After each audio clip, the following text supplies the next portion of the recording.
الله تبارک و تعالی برای بنده مهربانتر از پدر و مادر است. حضرت عمر رضی الله تعالی عنه روایت میکند که روز کنیزان را آوردند و در بین آنها زنی بود که بسیار مهربان بود.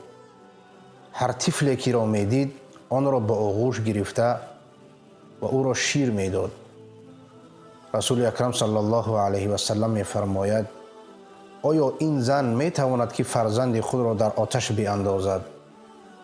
چون که این زن بر فرزند دیگران بسیار مهربانی میکرد، یقینا به فرزند خود این را روا نمیبیند که فرزند خود را در آتش بیاندازد. از همین خاطر صحابگان گفتند که قسم به خدا نه. پس رسول اکرم صلی الله علیه و سلم فرمودند الله تبارک و تعالی برای بنده مهربانتر از این زن و فرزندش می باشد. پس باید بدانیم که الله تبارک و تعالی ما و شما را در آتش جهنم نمی اندازد اگر از صدق دل توبه کنیم.